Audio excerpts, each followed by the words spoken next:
Saudara, tidak ada hal lain, yang perhatikan, tidak ada hal lain yang Tuhan rindukan dalam hidup kita sebagai anak-anaknya, sebagai gerejanya, kecuali saudara dan saya mampu memindahkan surga ke dunia. Kok gak ada yang amin? Saya ulangi, tidak ada lain dalam hidup kita yang Tuhan sangat inginkan, yang Tuhan sangat rindukan, selain kita semua berhasil memindahkan surga ke dunia. Doa Bapa kami yang diajarkan oleh Tuhan Yesus adalah sasaran utama, adalah pusat, adalah inti, adalah adalah esensi dari semua apa saja yang kita sebagai gereja buat di dunia, yaitu datanglah kerajaan-Mu, jadilah kehendak-Mu. Nah, kalimat yang betul begini, supaya bumi jadi seperti surga. Saya ulangi lagi, sasaran utama, inti, poros, esensi, pelajaran yang Tuhan ajarkan kepada kita, tugas tanggung jawab kita sebagai gereja, bukan untuk buat ibadah, bukan untuk buat KKR, bukit doa, seminar dan semuanya, bukan. Itu alat. Tapi yang Tuhan rindukan adalah cuma satu ini. Datanglah kerajaan-Mu, jadilah kehendak-Mu, supaya bumi jadi seperti surga. Masalahnya cuma ada satu di antara dua. Coba renungkan. Apabila bumi tidak jadi seperti surga, berarti bumi jadi seperti apa? Nah, kita sering bisa nyebut, tapi kita lupa kalau itu tanggung jawab kita. Menurut kita semua, hari-hari terakhir ini faktanya, bumi ini seperti surga atau seperti neraka? Neraka. Kejahatan luar biasa, perceraian luar biasa, perang tidak habis-habis, penderitaan manusia hidup mengerikan sekali. Maka itu ini yang Tuhan minta, supaya saudara dan saya, baik hamba Tuhan maupun jemaat, kita punya tanggung jawab untuk memindahkan surga ke dunia. Kok cuma dua yang amin? Pak Kepala sama Ibu. Betul? Ini tanggung jawab kita. Pelan-pelan kita mau belajar. Kalau kita, termasuk kalian anak-anak, kalau kalian di sekolah, dalam 3 hari berturut-turut ya, ini anak-anak sekolah, para orang tua, kalau anaknya tidak ikut, ajari mereka. Saya selalu mengajarkan kepada anak-anak banyak orang yang usia SD atau SMP. Kalau SMA sudah lain ceritanya. Kalau kalian punya teman, perhatikan ya, anak-anak lihat sini. Kalau kalian punya teman 3 hari berturut-turut wajahnya susah, diam, sering nangis atau murung, langsung dekati mereka, ajak pulang ke rumahmu. Nah, orang tua harus siap. Anak-anak saudara ngajak pulang temannya ke rumah saudara untuk makan siang. 99%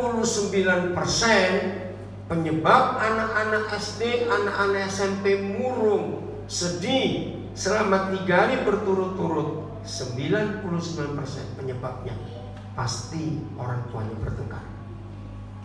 Kalau tidak, anak-anak dengar ayah ibunya mau cerai. Itu menyesakkan dan menghancurkan hidup anak. Kalau dengar papa mamanya mau cerai, betul atau tidak? Nah, ajak teman-temanmu itu pulang ke rumah, beritahu papa mama, ajak makan siang. Sekali, 2 kali, terserah waktunya. Nggak usah harus setiap hari. Nah, kalau sudah begitu, pasti anak-anak itu akan membedakan bagaimana suasana rumah orang tuanya dengan suasana rumah saudara. Ngerti nggak maksud saya? Pasti mereka membedakan. Setelah berapa kali, nah sekarang giliran orang tua antar anak itu pulang. Tujuannya cuma satu, supaya saudara bisa kenal orang tuanya anak. Setelah kenal berapa kali, minta gini, boleh nggak anak ibu atau anak bapak nginep di rumah kami, supaya bisa main dengan anak kami. Nginep di rumah itu penting.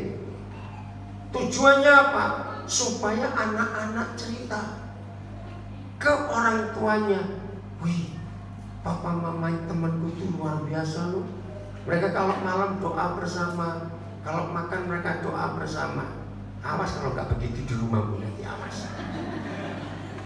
Percuma ngajak anaknya temanmu, teman anakmu. Saya ngomong bagaimana? Percuma. Apalagi kalau rumah saudara bertengkar terus. Ini anak-anak dari mulut buaya masuk ke mulut singa itu. Ngerti ya ilustrasi ini? Nah, setelah ngajak nginap, pasti anak-anak itu cerita ke papa mamanya. Namanya anak-anak. Tulus gak kalau mereka cerita ke orang tuanya? Tulus. Kira-kira orang tuanya teman anak kita tuh ingin tahu gak keluarga saudara seperti apa? Ngerti maksud saya? Nah, jadi surga yang ada di keluarga kita akan menular ke keluarga yang lain. Ini tujuan Tuhan, nggak susah. Setelah sekali dua kali anak-anak itu nginep di rumah, mulai langkah berikut, ajak orang tuanya teman anak saudara itu, ajak makan. Tapi yang bayar saudara, jangan suruh dia bayar, awas nanti itu. Nah, tujuannya apa? Ngajak makan supaya kenal. Apalagi kalau mereka bukan orang percaya, di situ kesempatan saudara beritakan kasih Tuhan kepada mereka. Amin. Nah, ini caranya cari jiwa lewat anak-anak. Datanglah kerajaanmu, jadilah kehendakmu supaya, supaya bumi jadi seperti surga. Karena hanya ada satu di antara dua. Kalau bumi nggak jadi seperti surga, ya pasti seperti neraka. Dan sekarang sudah terbukti bumi jadi seperti neraka. Saya lanjutkan, saudara. Karena kalau kita tidak membuat surga nyata di bumi, berarti neraka yang nyata di bumi. Nah, tidak ada kelompok manusia lain di dunia ini. Dengarkan kalimat ini. Tidak ada manusia di kelompok manapun di dunia yang mempunyai hak untuk memindahkan surga ke dunia kecuali gereja. Tidak ada yang lain. Saudara boleh baca buku, kitab suci, agama apa saja di dunia. Hanya kitab suci Injil yang ada tulisan pindahkan surga ke bumi. Berarti itu tugas kita. Berarti kalau sampai bumi jadi seperti neraka, siapa yang salah? Kita yang salah. Karena hak itu tidak kita pakai. Perhatikan kalimat berikut. Setelah bumi jadi seperti surga, ada kalimat apa? Ayo doa Bapa kami. Hafal enggak? Jadilah kehendakmu, supaya bumi jadi seperti surga. Terus, nah, berikanlah kepada kami makanan. Stop. Bicara tentang surga itu pasti bicara soal kepuasan hidup. Mengapa Tuhan Yesus mengajarkan berikanlah kepada kami makanan kami secukupnya? Ini peristiwa penting. Mari kita buka ayat ini, Matius 4 ayat 2 dan 3. Tapi kita bacanya bagian pertama, bagian terakhir ayat 2 dan kalimat pertama ayat 3. Ya, lihat mengerikan sekali. Di layar ada? Di layar ada tidak? Oke ya. Matius 4 ayat 2 dan 3. Tapi ayat kalimat terakhir dan kalimat pertama ayat 3.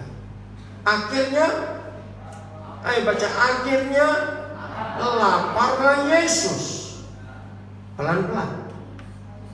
Apa yang terjadi kalau ada orang lapar? Ayat 3. Ayo. Lalu datanglah si pencoba itu. Stop dulu. Nah, saya akan ambil kalimat terakhir ayat 2 dan kalimat pertama ayat 3 dalam Matius 4. Begini arti firman ini.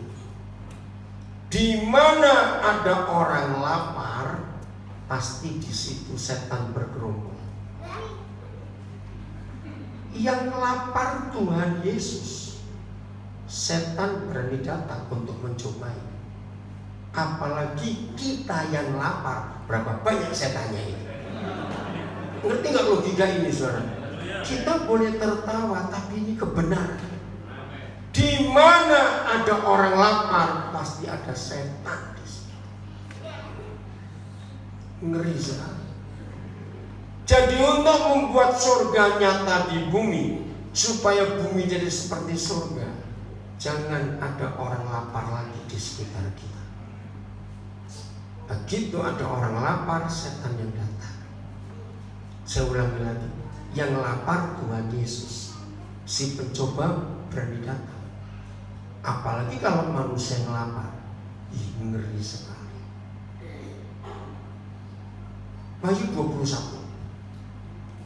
Wahyu 21. Mulai ayat 3. Wahyu 21 ayat 3. Apa kerinduan Bapa di surga tentang gereja di bumi? Lalu aku mendengar suara yang nyaring dari takhta itu berkata, lihatlah, kemah Tuhan ada di tengah-tengah manusia, dan Tuhan akan diam bersama-sama dengan manusia, dan manusia akan menjadi umatnya, dan Tuhan akan jadi Tuhan mereka. Sekarang kalau kita baca ayat ini sesuai dengan pujian kita yang terakhir, jadikan hatiku, masuk lupa aku tadi, jadikan hatiku rumahmu dan hidupku baik. Berarti siapa yang dimaksud? Lihatlah, kemah Tuhan ada di tengah-tengah manusia. Berarti itu siapa? Siapa? Gereja. Gereja ada di tengah-tengah manusia. Nah, mereka di ayat ini bukan saudara, bukan saya.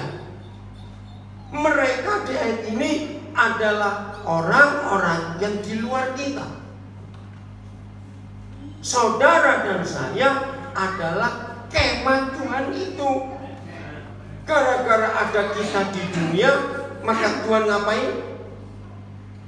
Ayo, pakai bahasa sehari-hari. Kalau begitu ada kita di dunia ini, Tuhan ngapain? Pindah. Siapa yang ngomong pindah? Betul sekali. Dari mana suara pindah tadi? Ya, Tuhan pindah ke dunia.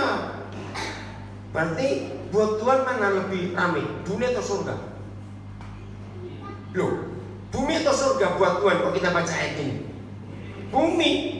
Maka itu dia gak betah di surga. Dia maunya di bumi. Karena ada kita.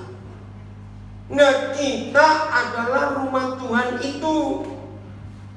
Begitu kita ada di tengah-tengah dunia, Tuhan pindah dari surga ke dunia.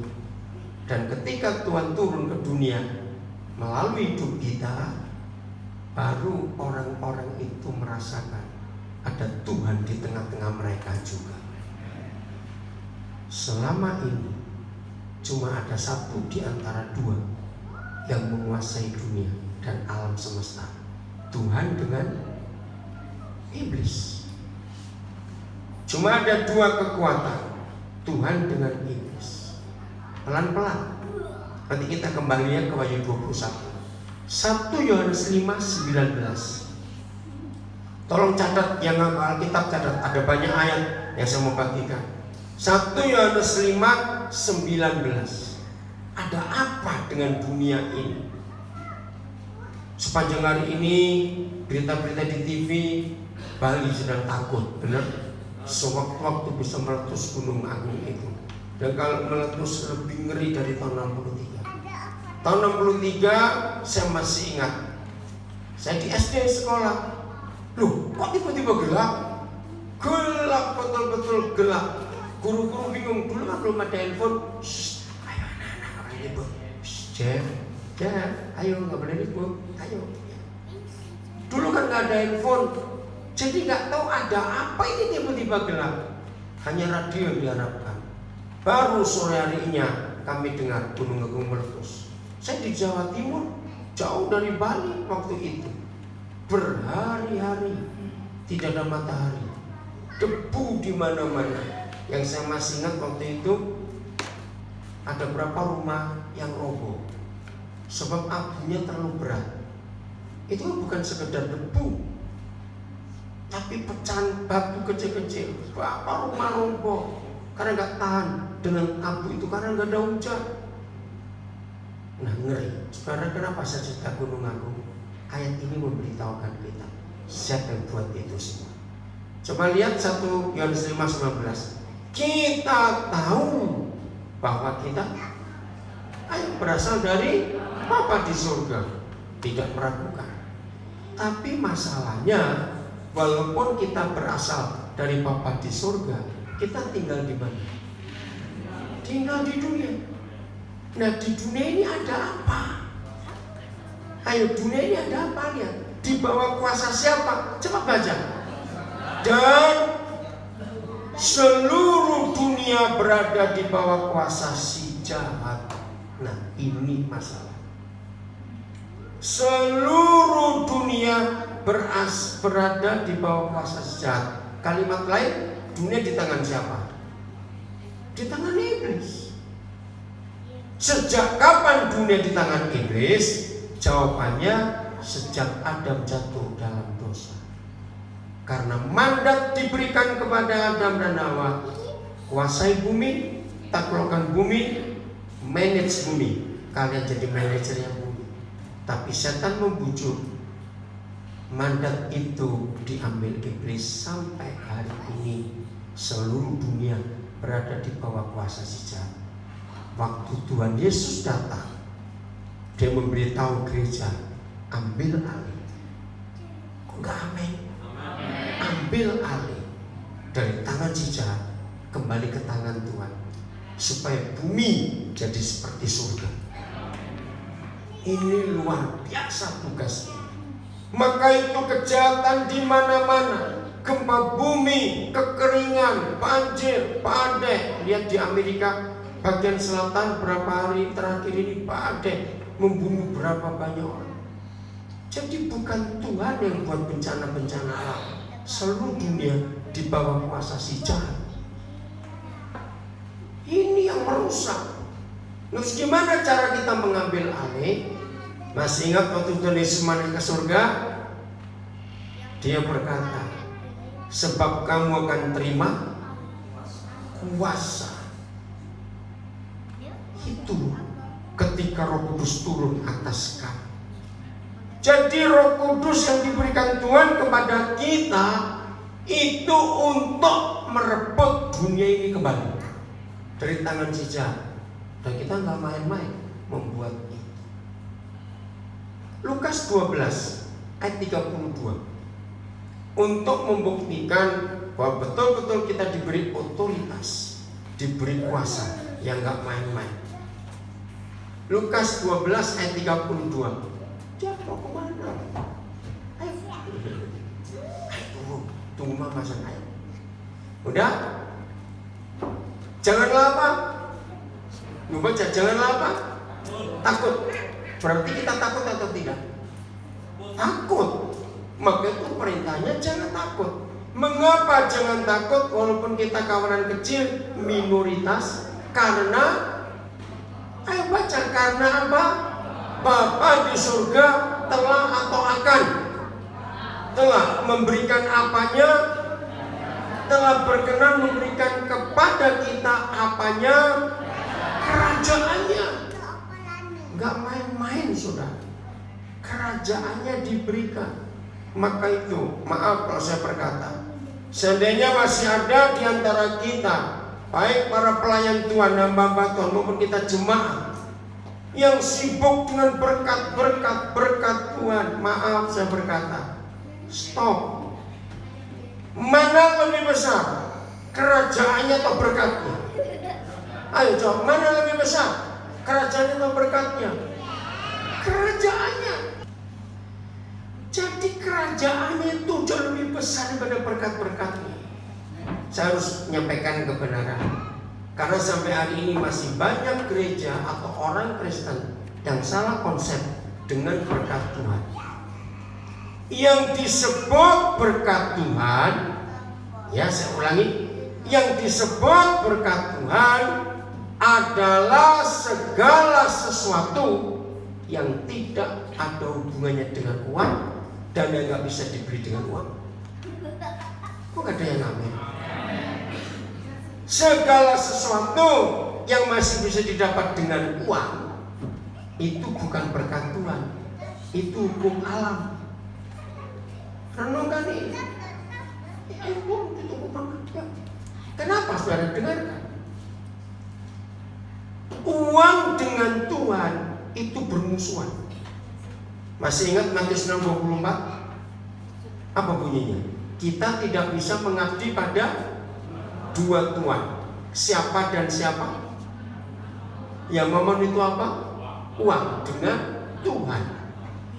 Jadi saingan Tuhan, musuh Tuhan itu uang. Maka itu berkat Tuhan tidak bisa dihubungkan dengan uang. Katakan amin. Maka itu kalau kita sering dengar ada hamba Tuhan berkata, oh keluarga itu diberkati Tuhan karena rumahnya bagus, mobilnya baru. Salah. Itu hukum alam. Hukum alam itu mengatakan tidak perlu Tuhan, berdosalah terus, asal rajin dan pelit pasti kaya. Setuju tidak? Lu jawab kok tertawa, saya tanyain. Betul? Buktinya orang-orang terkenal di dunia ini percaya Tuhan atau tidak? Nah, itu bukti. Maka itu jangan hubungkan uang dengan Tuhan. Mereka dua ini bermusuhan. Jadi berkat Tuhan, berkat Tuhan adalah segala sesuatu yang tidak ada hubungannya dengan uang. Ada kalimat yang pernah ditulis seseorang bagus. Apa yang bisa dibeli dengan uang? Uang bisa beli tempat tidur yang mahal, tapi uang nggak bisa beli tidur yang nyenyak. Betul tidak?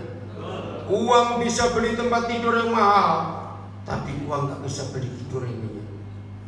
Uang bisa beli obat-obatan, vitamin-vitamin yang mahal, tapi uang tidak bisa beli kesehatan.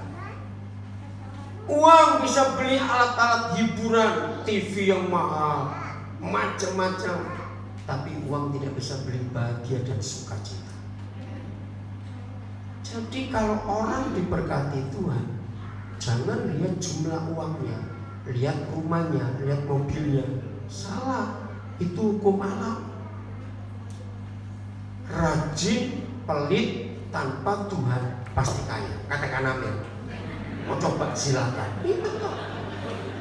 Serius itu hukum alam. Maka itu jangan ngomong kalau orang itu kaya begini diberkati. Belum tentu itu hukum alam. Oke, saya kembali. Jadi yang Papa beri buat kita bukan berkatnya, tapi apanya? Kerajaannya. Untuk apa dia beri kita kerajaannya? Supaya kita mengambil alih kembali otoritas dunia yang harusnya di tangan gereja, sekarang di tangan iblis, harus kita ambil kembali. Lukas 22 ayat 29. Lukas 22 ayat 29. Jelas sekali kerinduan Tuhan. Dan aku, Yesus ngapain? Baca, ngapain? Menentukan. Apa kata lain menentukan? Enggak, apa kata lain menentukan? Enggak dengar saya apa? Menetapkan, betul, menetapkan. Apalagi? Menentukan, ini dahsyat sekali. Apa? Menentukan, menetapkan betul. Apalagi memberikan, kurang kuat kalau memberikan. Apa? Memilih, bukan. Menentukan, ayo, menetapkan betul. Apalagi mikir, cepat. Mewariskan, kurang kuat. Betul. Apa?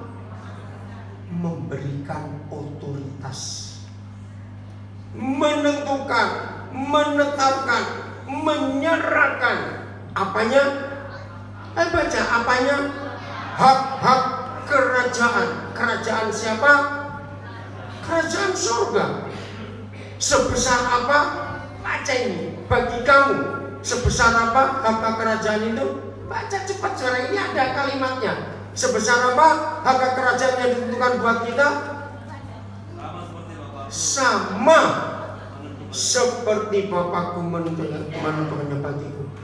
Berarti otoritas kerajaan yang diserahkan kepada gereja sama atau beda dengan diserahkan kepada Tuhan Yesus? Sama. Pertanyaannya, untuk apa?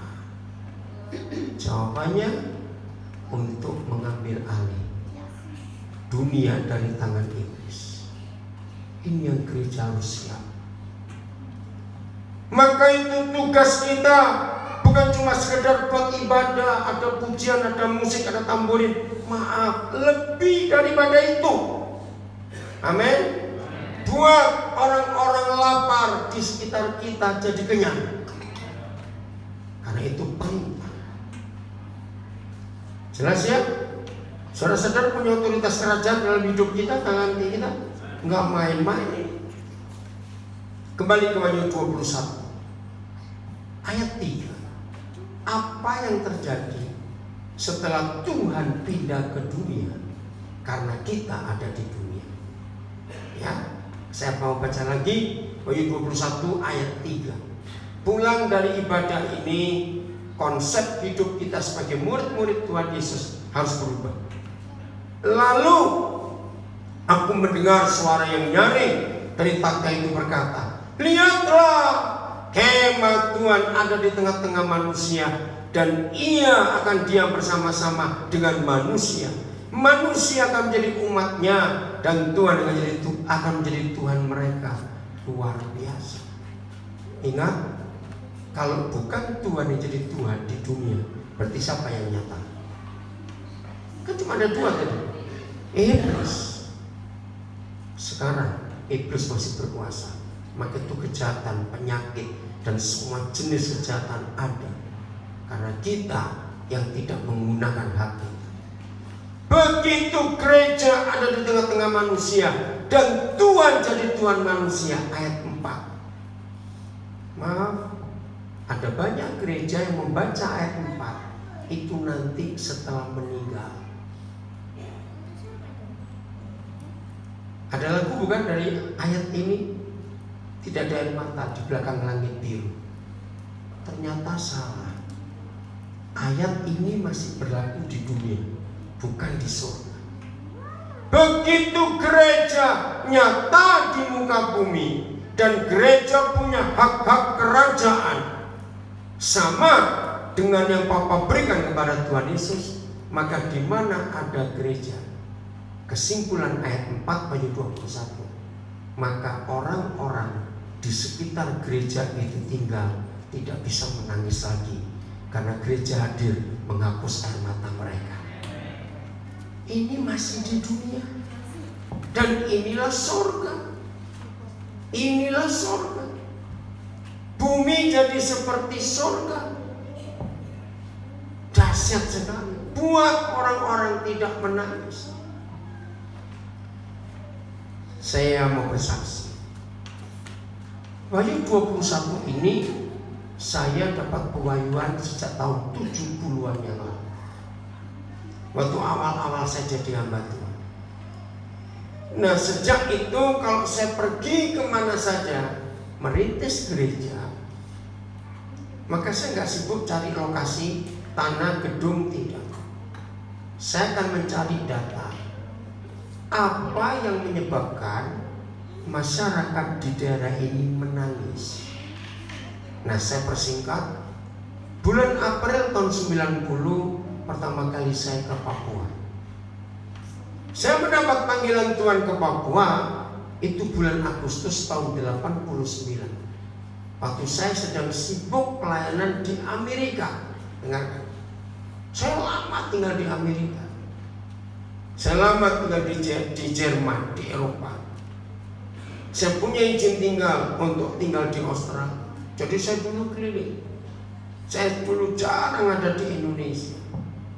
Bulan Agustus 89, waktu saya di Amerika, di Pasadena, California, saya dapat buku, judulnya menantang saya, From Jerusalem to Irian Jaya. Nah, saya tuh bingung, kenapa enggak From Jerusalem to Indonesia? Begitu saya baca, kaget saya. Ternyata kata ujung bumi yang dikatakan oleh Kisah Rasul, oleh Tuhan Yesus, itu adanya di Papua. Lalu saya berpikir, ngapain saya capek-capek keliling dunia kalau ujung bumi ada di negara sendiri? Nah, dari Agustus 89 saya mulai mempersiapkan diri untuk saya harus kembali ke Indonesia. Beberapa teman gembala di sana, salah satu gembala di kota Honolulu, itu orang Surabaya. Dia berkata, Pak Daniel, kalau Pak Daniel sudah pelayanan di Amerika, lalu pelayanan ke Irian, itu mundur. Saya berkata, mundur atau maju, yang penting saya ikut Tuhan di mana. Ingat tadi sore yang hadir seminar hamba Tuhan, ayat terakhir, karena saya hamba Tuhan, saya melayani Tuhan, maka saya harus ikut Tuhan nyuruh saya di mana. Karena Tuhan nyuruh saya ke Papua, saya harus pindah. Jadi dari Agustus 89 sampai April awal 90, setelah saya bisa tinggalkan Amerika, saya serahkan pelayanan kepada beberapa saudara yang saya kenal untuk mengurus. Maka saya berangkat ke Papua. Nah, begitu sampai di Papua, di Jayapura, Wamena, saya nggak cari lokasi gereja, enggak. Saya mendata apa yang menyebabkan orang-orang Papua menangis.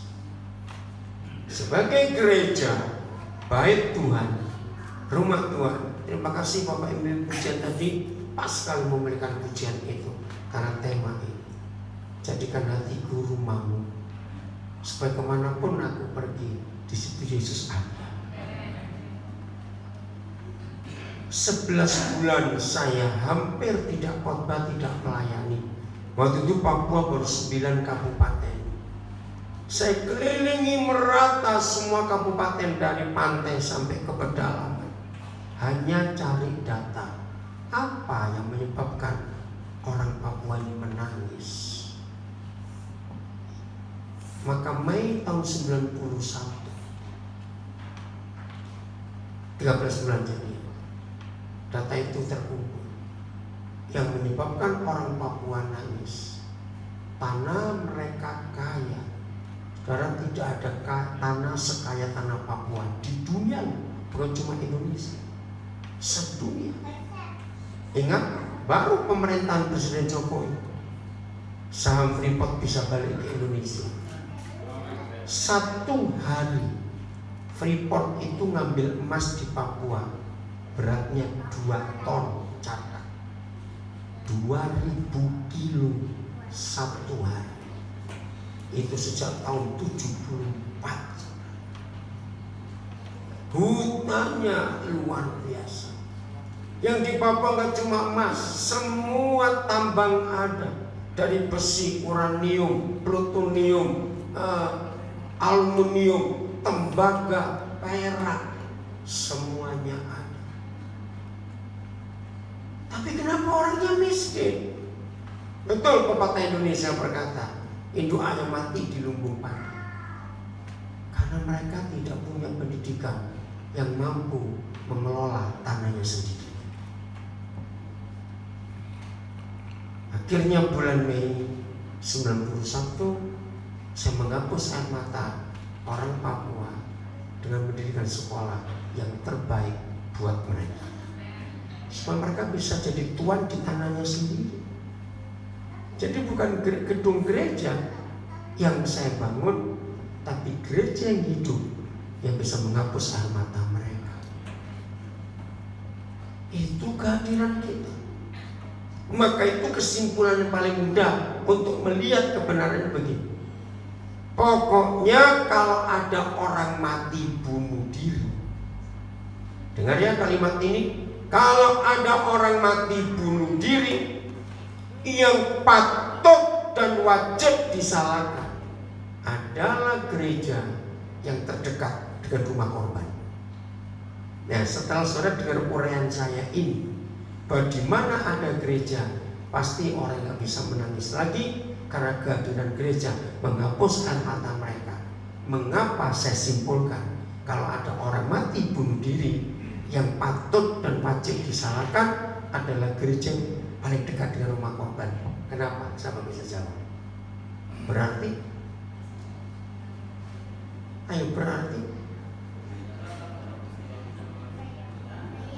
selama orang itu hidup, mereka tidak ketemu orang bisa menghapus air matanya. Karena putus asa, menangis terus, lebih baik mati. Berarti kita yang berdosa. Harusnya di mana kita ada, di situ semua orang dapat jawaban dari Tuhan. Karena Yesus itu jawaban. Yesus ada di dalam kita, karena kita ini rumahnya. Jadi kegagalan gereja yang paling gagal bukan gereja nggak punya gedung ibadah, bukan gereja tidak punya gedung ibadah. Kegagalan gereja yang paling fatal adalah ketika orang-orang yang dekat dengan gereja itu tidak tahu kalau ada solusi, ada jalan keluar di dekat rumahnya. Karena kita tidak memberikan jalan. Hanya Yesus Tuhan satu-satunya pribadi di seluruh dunia yang berkata, akulah jalan, akulah kebenaran, akulah hidup. Berarti tidak ada jalan lain kecuali Tuhan Yesus. Karena tidak ada satupun manusia di dunia ini, baik yang sudah pernah hidup dan mati maupun nanti yang akan datang, yang pernah berkata akulah jalan. Hanya Tuhan Yesus. Berarti dimanapun kita berada, karena Yesus ada di hati kita, di hidup kita, berarti semua orang yang bertemu kita pasti bertemu jalan. Mereka nggak boleh putus asa lagi. Gampang nggak kalau begitu? Gampang nggak kalau itu mengenalkan jalan itu kepada dunia? Nah, ayat ini akan jadi ayat jembatan untuk kita berlanjut. Satu-satunya kehendak Tuhan, saya ulangi, satu-satunya kehendak Tuhan yang tertulis di Alkitab itu cuma ada di satu ayat. Jadi seharusnya kita tidak perlu kesulitan untuk mencari kehendak Tuhan, sebab kehendak Tuhan sudah tertulis dengan jelas. Kita buka 1 Timotius 2 ayat 4. Tidak ada ayat lain dalam kitab suci kita yang memberitahu kita apa itu kehendak Tuhan selain ayat ini. 1 Timotius 2 ayat 4. Ayo kita lihat. Maka itu yang rajin doa puasa, ditanya kenapa bro puasa, kenapa sus puasa? Aku cari kehendak Tuhan. Nggak usah dipuasain, sudah ditulis pakai puasa segala. Ngerti maksudnya? Apa itu kehendak Tuhan? Baca sama-sama.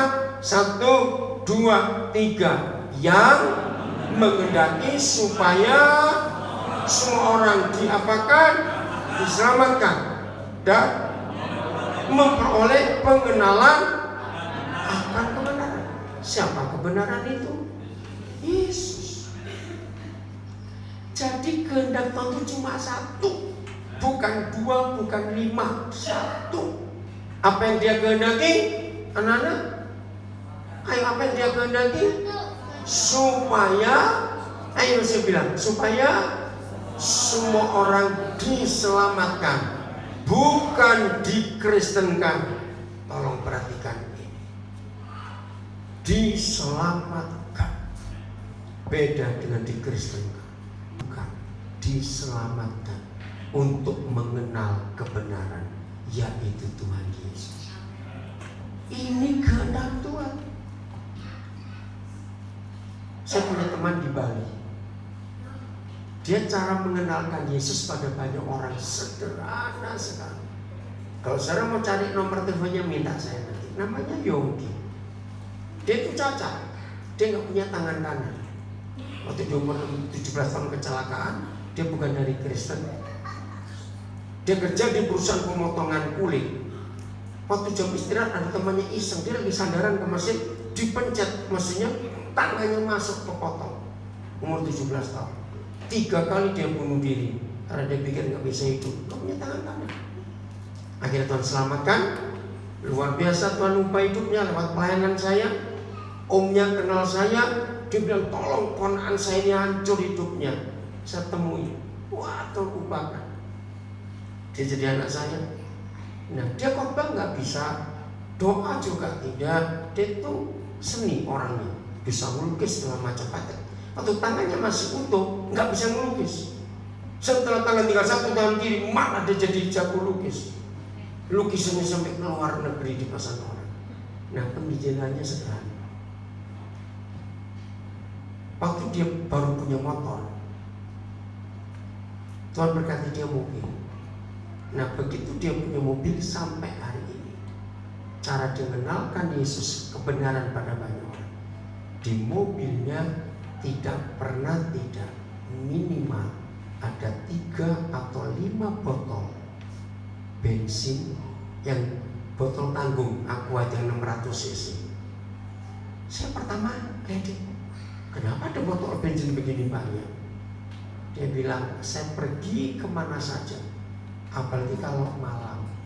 Begitu saya lihat orang nuntun motor, saya harus stop. Kenapa Pak? Bensin habis, saya punya. Dia kasih bensin itu. Ayo, yang pernah kehabisan bensin, berharga gak? Bensin 600 mili itu berharga sekali.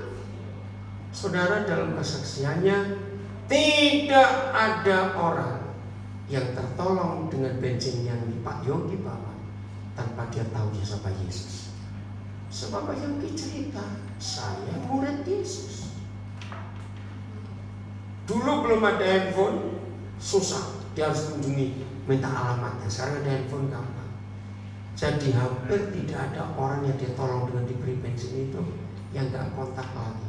Dan Pak Yogi sering kunjungi ke rumah-rumah mereka untuk cerita soal kasih, soal pengampunan, soal pengharapan. Sederhana gak?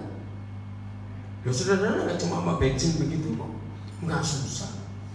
Saya tidak tahu Tuhan pakai syarat dengan cara apa. Saya menginjil banyak orang dengan saya cara menyekolahkan orang. Saya kalau ketemu tukang parkir, saya makan di mana saja, saya turun. Pertanyaan saya pada tukang parkir, sudah makan atau belum? Kalau belum, saya pasti akan berikan dia makan.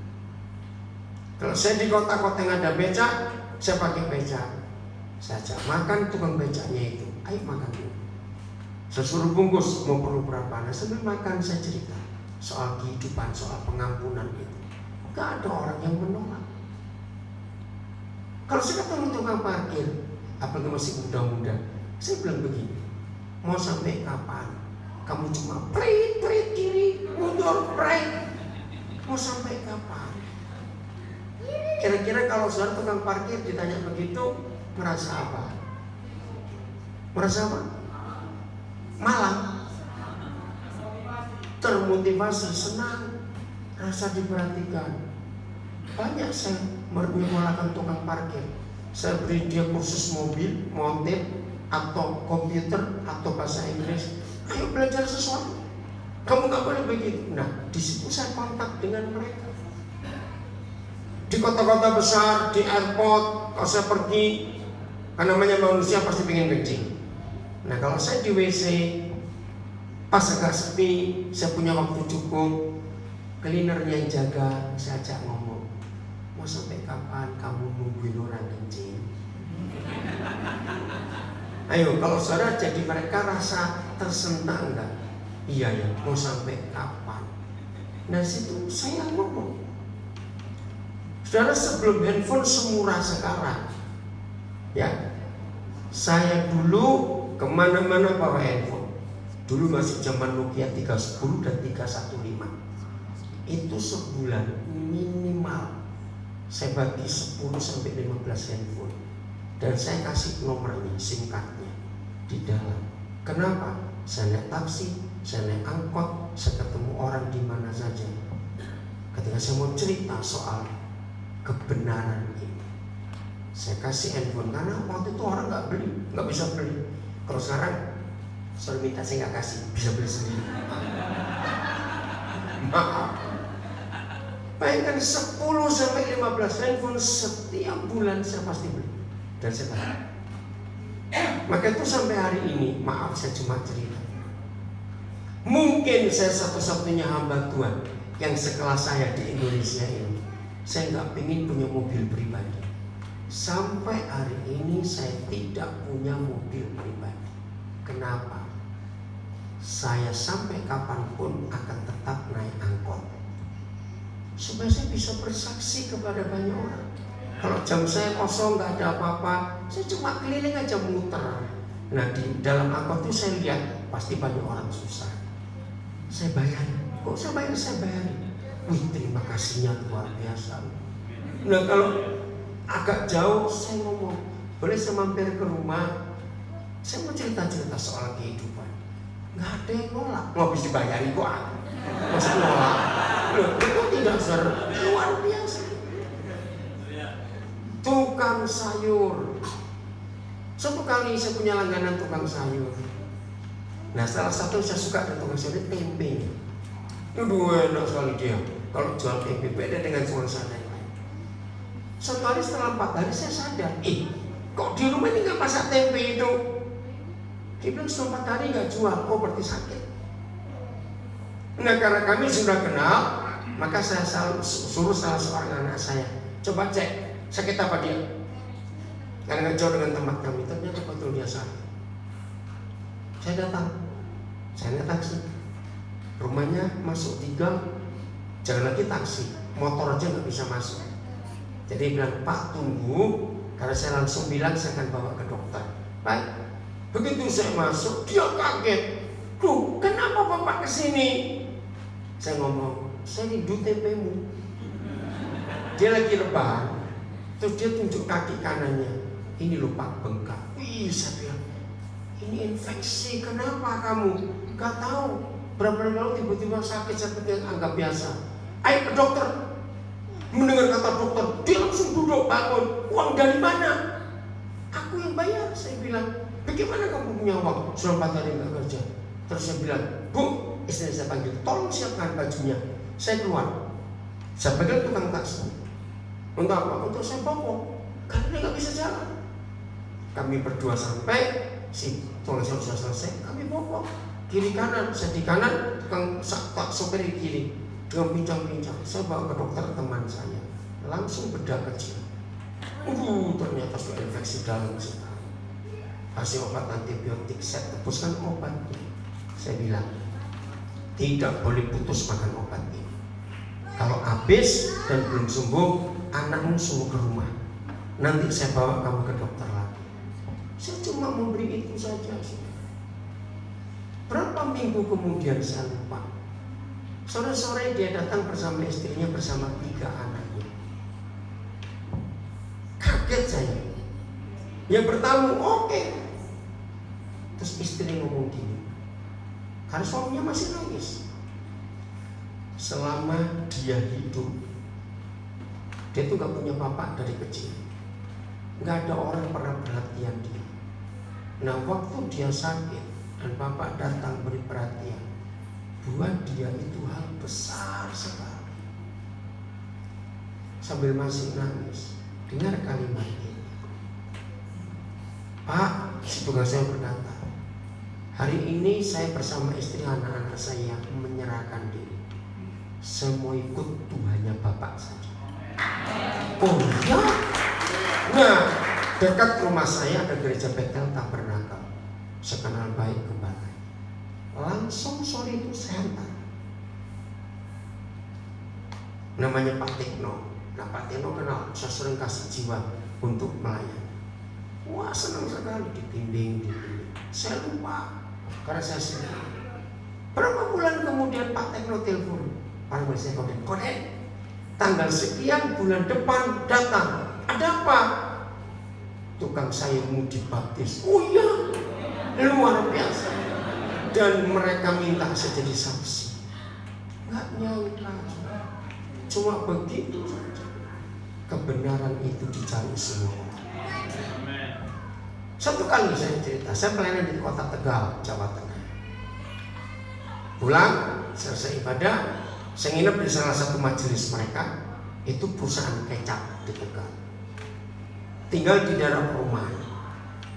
Nah, begitu kami mau masuk perumahan, kan bisa ada satpam. Tiba-tiba namanya Pak Bambang. Dia ngomong sama satpamnya, "Kenapa kamu kok murung sekali? Kenapa mukamu susah?" Ya biasa, cuma ngomong gitu saja. Tapi Roh Kudus dorong saya, habis makan kamu keluar, temui satpam itu. Oh, saya tahu suara itu. Setelah makan, saya ganti baju, saya bilang, "Bang, Koden mau keluar sebentar." "Belum cari apa?" Saya bilang, "Mau cari angin." Belum gitu aja. Saya temani, "Nah gak usah." Saya pikir, aduh ini orangnya gak enak gitu. Akhirnya dia ngotot. Ya saya bilang, "Gini loh, tadi kan kamu tanya satpam itu muka murni kenapa?" Roh Kudus ngomong Koden harus berbagi sesuatu kepada dia. Ya udah saya temani. Pas teman satu lagi keliling. Jadi kami bertiga di pos satpam itu. Terus ditanya oleh Pak Bambang, "Aduh, kalau besok saya tidak bayar SPP anak saya yang SMP kelas 3 bulan saya belum bisa bayar, maka dia nggak bisa ikut ujian." "Oh ya, cuma itu saja." Langsung saya tanya, "Perlu berapa?" Waktu itu ya 600.000 untuk bayar ini bayar. Langsung saya keluarkan dompet saya. Nah, yang pabrik kecap ya malu dong, masa pendeta bayar di satpamnya dia itu sebab dia kok. Maka dia yang bayar. Ya udah. Wih, begitu satpam lihat uang 600.000, dia langsung sungkem, tahu sungkemnya? Dia mau sujud, jangan. Terima kasihnya luar biasa. Terus saya bilang gini, "Pak, boleh nggak kami doa?" Ya nggak sampai menolak didoakan. Nah, saya suruh Pak Bambang ini doa dulu sambil tumpang tangan.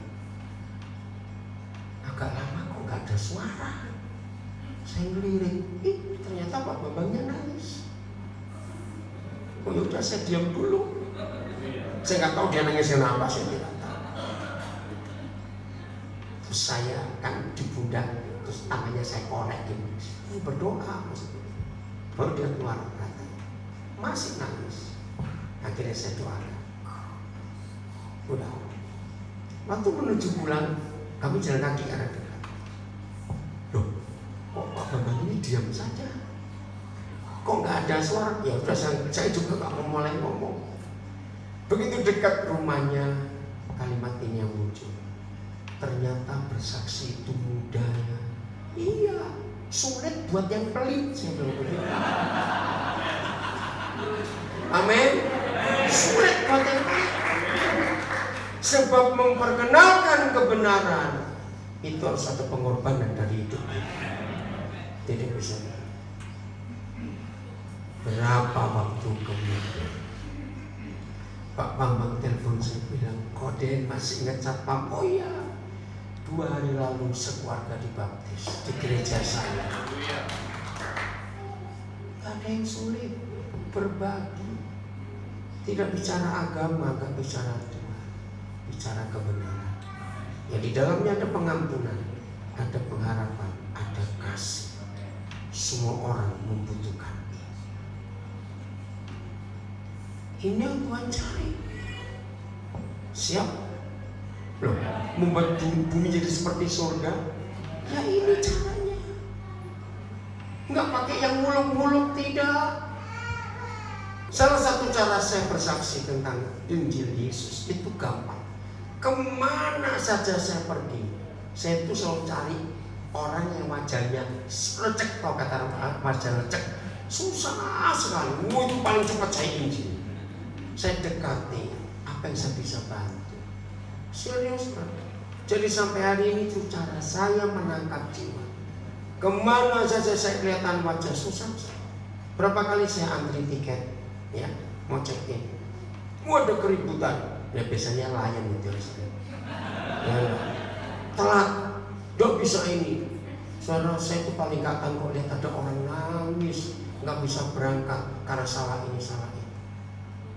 Saya selalu berikan tiket baru untuk dia. Dan itu orang-orang petugas, heran, karena saya bisa rasakan kalau dia gak punya duit harus pergi bagaimana. Nah, ada orang berkata, Pak, kok Bapak gak tanya? Jangan-jangan dia pura-pura nangis. Saya bilang, pura-pura atau tidak bukan urusan saya. Saya selalu ingin nolong orang. Itu ada penumpang lain yang ngerasa heran. Nah, biasanya orang ini orang balik gitu aja. Nolong enggak, tapi komentar lah. Betul? Nah, kalau ada orang tanya gini, loh, nanti kalau orangnya nipu bagaimana? Saya punya jawaban, jangan tersinggung. Selama kita hidup, ada nggak yang nggak pernah nipu Tuhan? Saya tutup mata aja. Jawab cepat. Ada nggak selama kita hidup ada yang nggak pernah nipu Tuhan? Jawab, ada tidak? Nah sudah. Sering nipu Tuhan, ditipu orang kok marah. Kan impas bukan? Ya sudah. Maaf saya ngomong. Serius. Saya kalau makan di warung pinggir jalan, biasanya pengamen kan datang. Berapapun jumlah pengamen yang datang, saya selalu ajak mereka makan. Selalu. Sambil mereka makan, saya cerita soal pengampunan, soal kasih, soal pengharapan. Gak ada orang yang mau. Dan saya gak cuma ngajak mereka makan. Saya akan tanya, mau bungkus gak untuk yang di rumah? Lu kok tertawa kenapa? Kan begitu cara Tuhan ngajar. Setiap kali dia habis ngajar pasti ngajak. Jangan ngajak makan, susah bener ah. Lu betul nggak? Maka itu kenapa? Sampai ada mujizat 5 roti 2 ikan. Kan murid-muridnya berkata, mau dapat uang dari mana? Untuk orang segini banyak. Kamu punya berapa? Nah itu dia. Tuhan Yesus selalu ngajak orang makan. Nah, kok amin ya sedikit. Maka itu kalau seorang murid Yesus jangan ngajak orang makan, engkau bukan murid Yesus. Tuhan Yesus selalu ngajak orang makan. Serius, makan, ayo makan. Injil diberitakan. Ada pepatah dalam bahasa Tionghoa, orang kalau perutnya kenyang, hatinya buka. Dan itu betul. Maka itu berikanlah kepada kami makanan kami secukupnya pada hari ini. Itu membuat surga turun ke bumi. Hal ketiga, setelah makan ada kalimat apa? Doanya cepat. Dan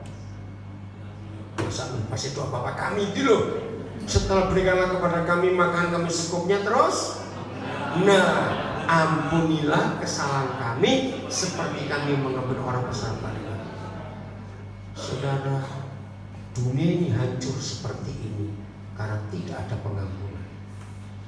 Orang benci, marah, tersinggung, balas. Betul? Hanya Tuhan Yesus yang memberikan pengampunan bagi kita. Maka itu kita harus bagi pengampunan itu juga. Yohanes 20 kita lihat. Mulai ayat 21. Yohanes 20 mulai ayat 21. Ini jam-jam terakhir sebelum Tuhan Yesus naik ke surga. Setelah kebangkitan. Yohanes 20, 21, 22, 23. Tapi satu persatu kita bahas. Maka kata Yesus sekali lagi. Kalau ada kata sekali lagi berarti sudah berapa kali dia bicara. damai sejahtera bagi kamu. Surga nyata di bumi kalau ada damai di bumi. Betul? Semua yang terjadi dalam hidup Tuhan Yesus selalu dimulai dengan kata damai. Berita pertama daripada para malaikat di padang gembala tentang kelahirannya, kalimat apa? Damai bagi kamu yang diperkenan Tuhan. Damai. Maka itu satu-satunya pribadi di alam semesta ini yang disebut Raja Damai itu hanya Tuhan Yesus. Tidak ada manusia lain yang punya julukan Raja Damai kecuali Tuhan Yesus. Dunia ini gak ada damai, betul? Karena ada setan. Raja Damainya belum nyata karena gereja belum berhasil membuat Raja Damai kembali ke bumi. Kalau kita sudah berhasil, maka damai di bumi. Maka kata Yesus sekali lagi, damai sejahtera bagi kamu. Ini yang ditunggu di dunia. Rumah tangga banyak pertengkaran tidak?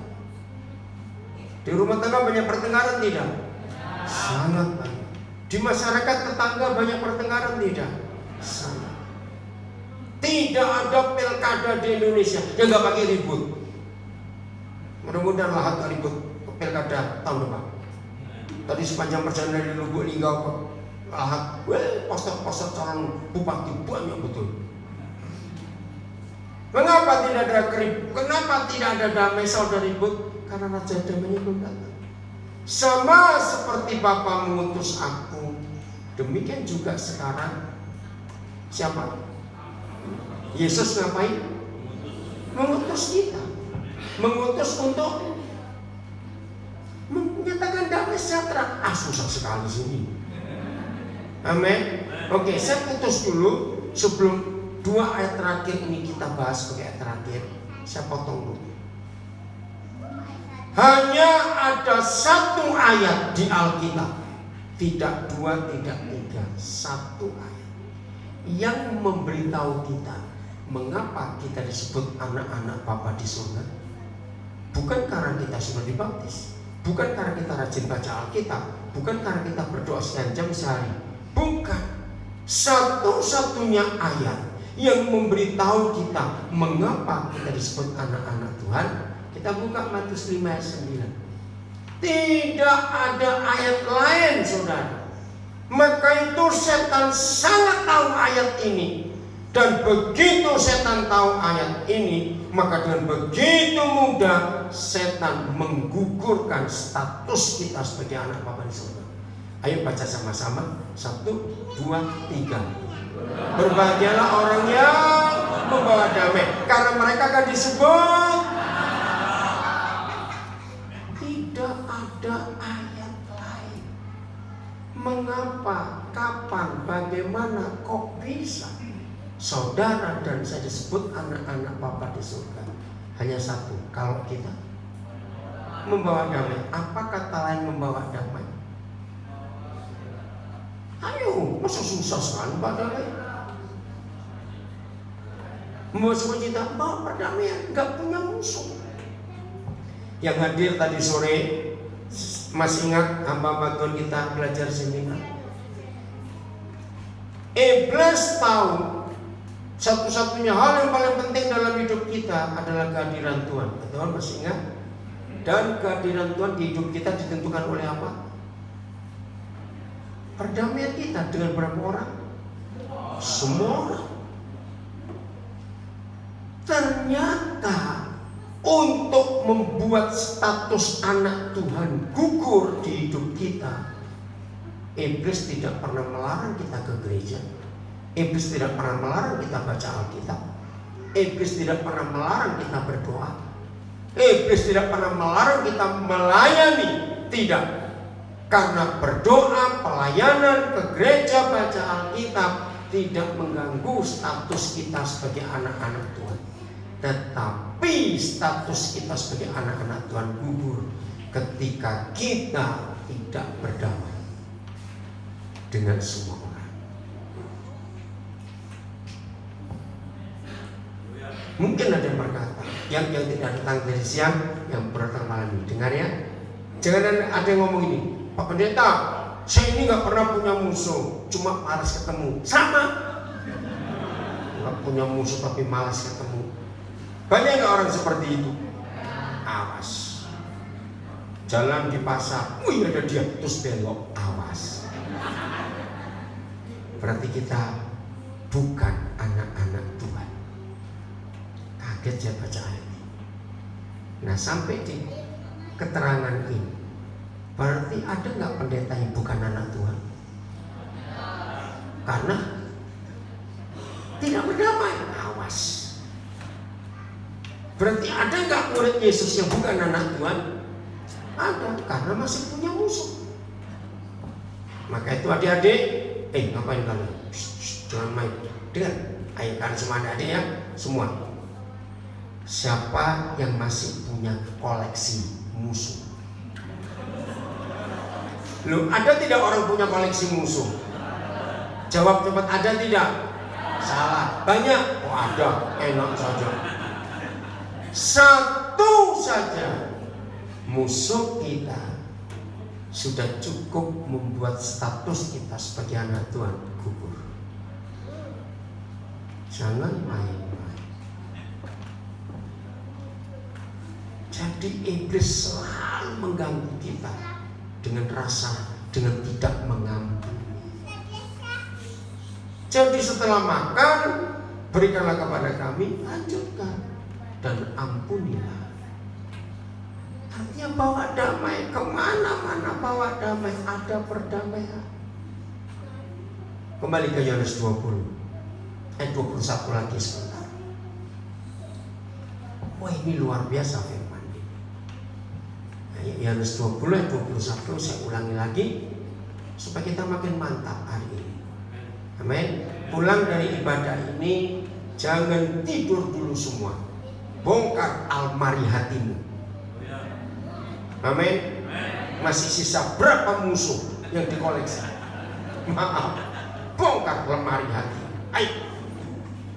Maka kata Yesus sekali lagi, damai sejahtera bagi kamu, sama seperti Bapa mengutus aku, demikian juga sekarang aku mengutus kamu.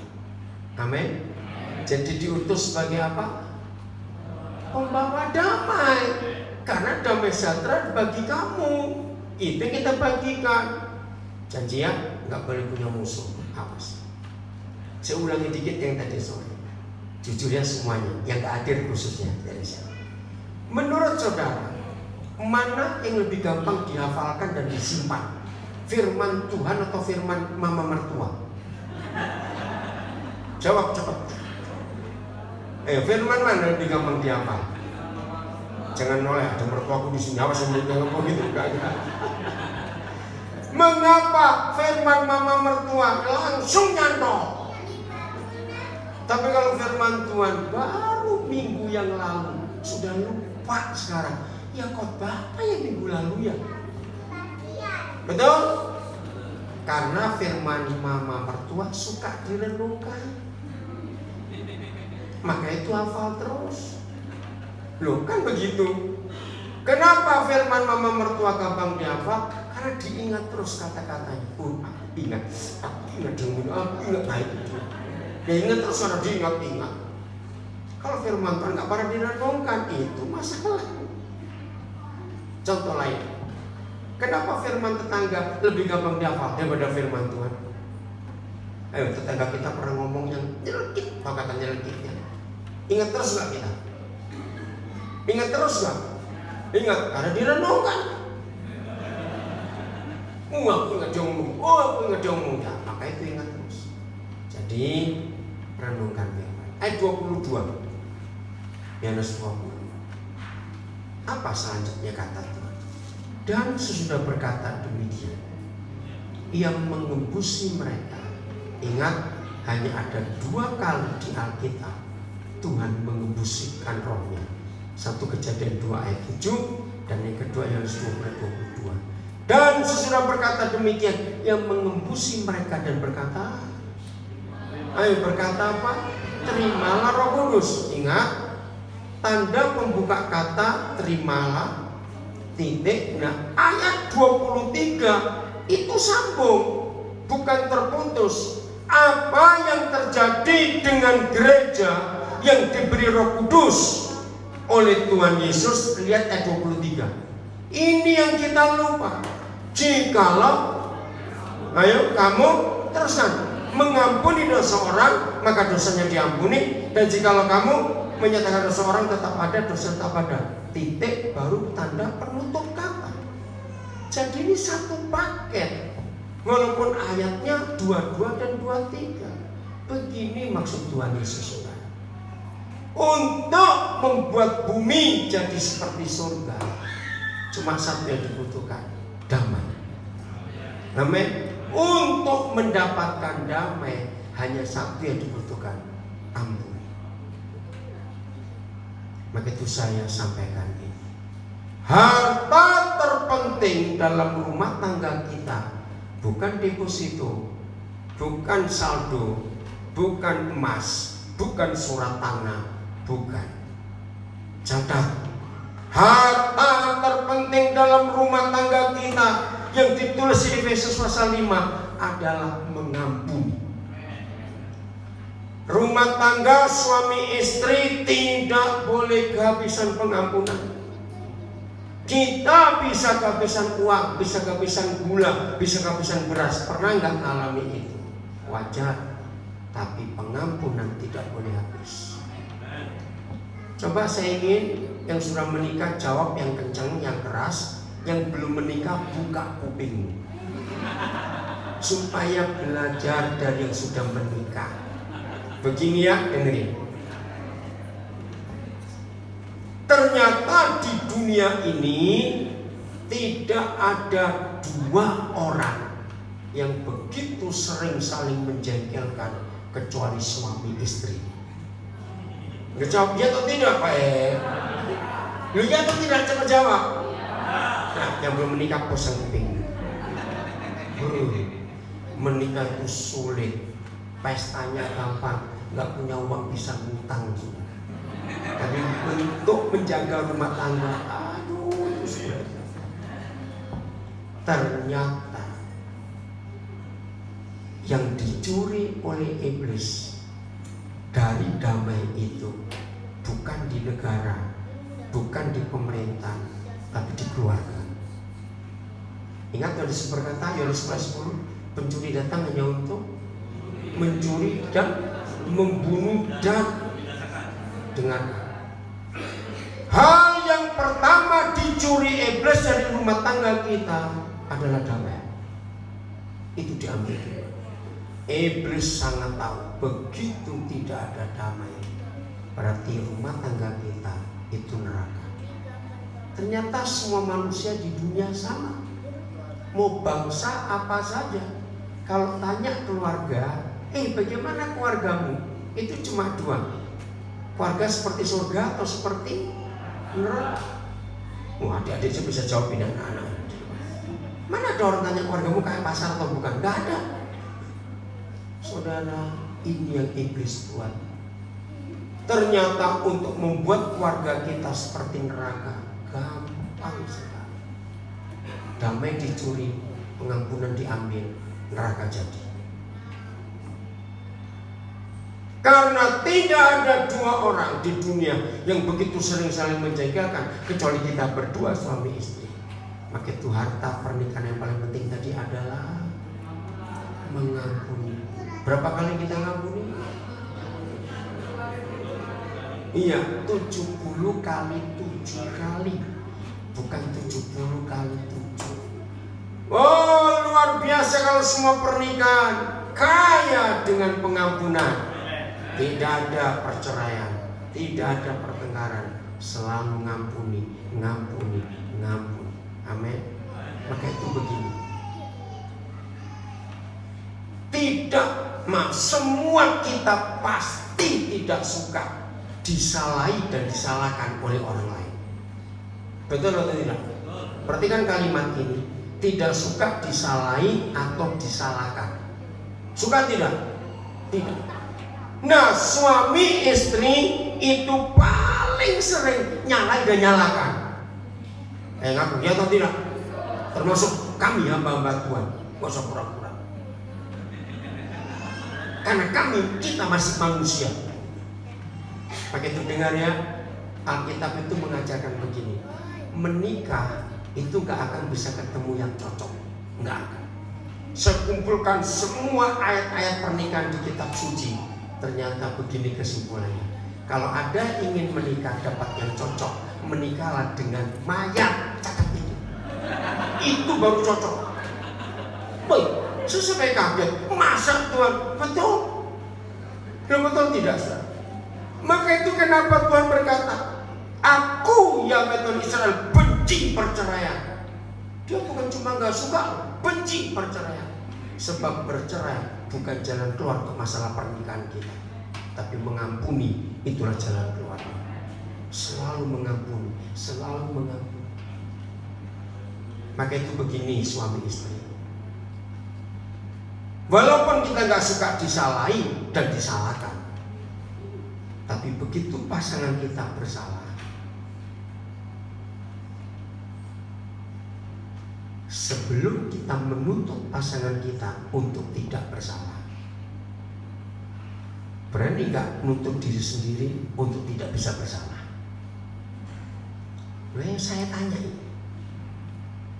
Ulangi ya. Kan kita menikah tidak suka disalahi dan disalahkan. Ya atau tidak? Cepat jawab dulu. Nah, tapi masalahnya, sebelum kita menyalahkan yang menyalahi kita, berani nggak nuntut diri sendiri untuk tidak bisa salah?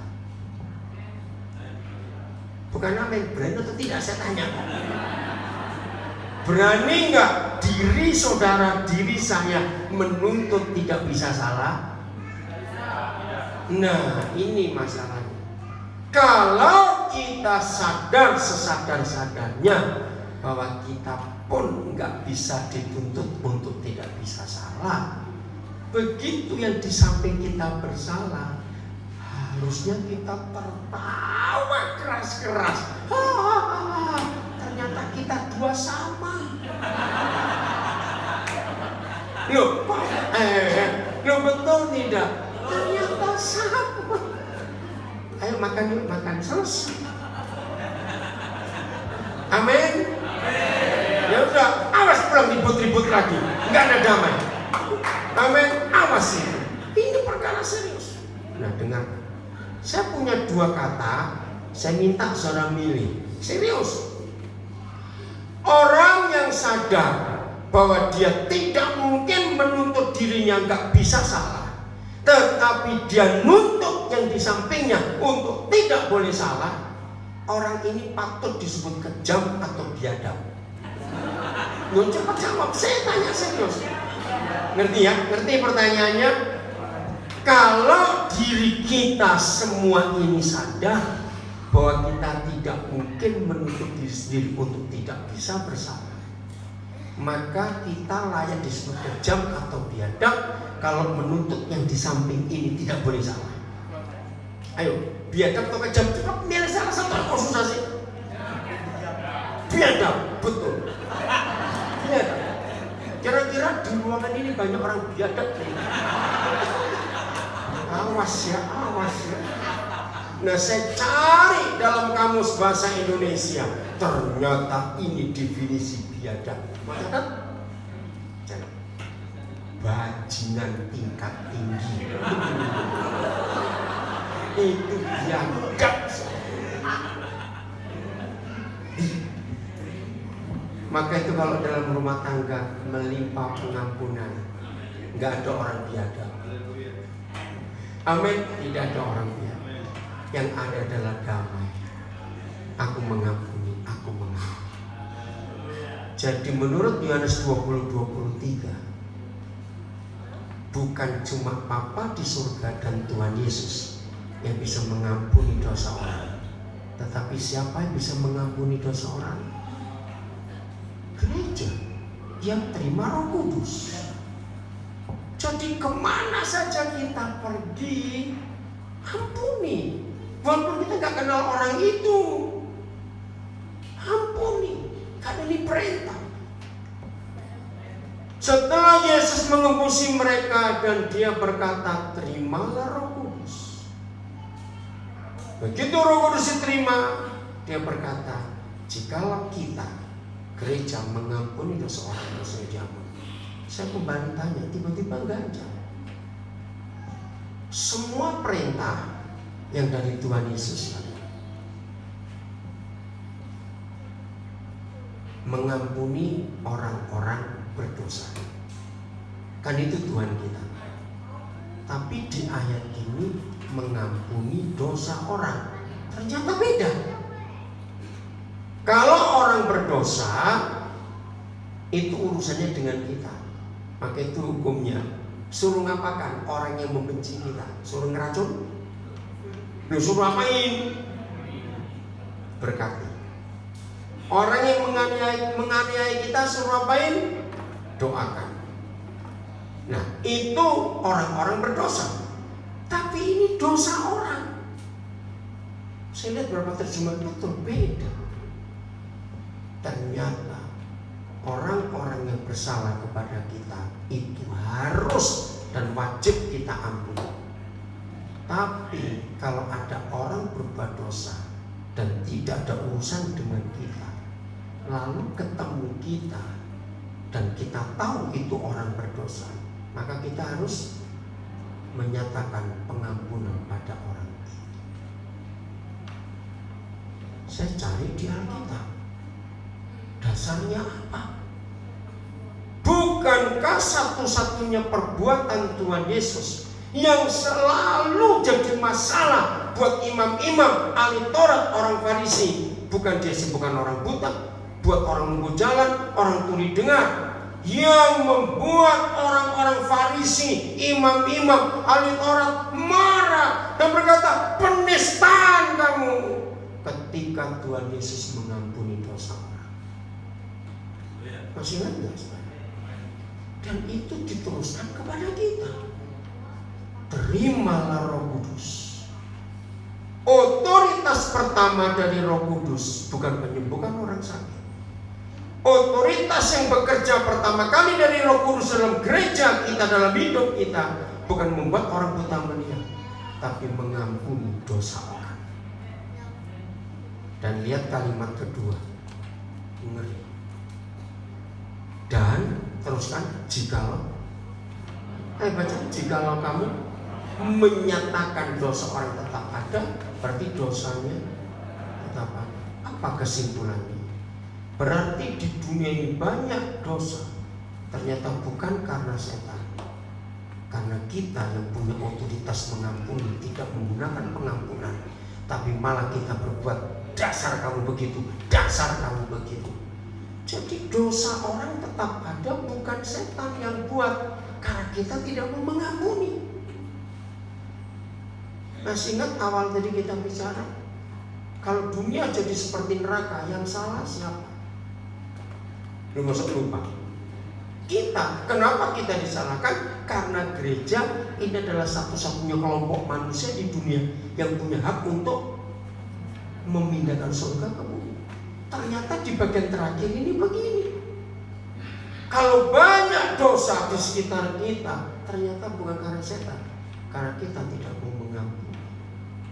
Satu-satunya gereja di dunia ini yang menggunakan hukum ini 100% adalah gereja Katolik. Maka itu dalam gereja Katolik ada 7 sakramen, dan salah satu adalah sakramen pengakuan dosa. Secara psikologis itu dibuktikan dalam ilmu jiwa. Orang itu kalau punya rasa bersalah dan berbuat dosa, dia itu ingin cari orang yang cerita. Dengerin aku. Kalau enggak itu jadi beban. Nah, salah satu sumpah, ya, karena saya punya anak rohani jadi pastor. Waktu dia disumpah di Muntilan sana, saya hadir. Wih, waktu itu salah satu ucapan sumpahnya, tidak boleh membocorkan umat yang mengaku dosa. Itu sumpah. Maka itu kenapa orang-orang gereja Katolik begitu bisa ngaku dosa ke pastor, lega sekali, karena dia sudah ketemu wakil Tuhan di dunia. Seharusnya seperti itu kita. Bukankah kita wakil-wakil Tuhan? Kok gak amin? Karena kita terima Roh Kudus, kita terima otoritas, kita terima kuasa kerajaan, kita terima hak-hak kerajaan tadi. Ingat, jadi saudara dan saya bisa mengampuni dosa orang. Waktu kita melayani orang itu, kita bawa datang kepada Tuhan Yesus, dosanya diampuni. Berarti kalau begitu dunia jadi seperti surga. Loh, bumi bisa jadi seperti surga tidak? Dengan sendirinya, karena damai ada di mana-mana. Pulang dari sini semua kita, besok waktu ke pasar, ke sekolah, ke toko, ke kantor, kemana saja ketemu orang, ampuni, ayo berdamai dengan Tuhan. Nah, saya sayang waktunya, nanti pulang. Dalam 2 Korintus 5 ayat 20 bahasa Inggris, ada bahasa Inggris nggak di PowerPoint? Ada? Ada, oke. 2 Korintus 5 ayat 20 bahasa Inggris, ya. Kita baca dikit bahasa Inggris. Siapa kita?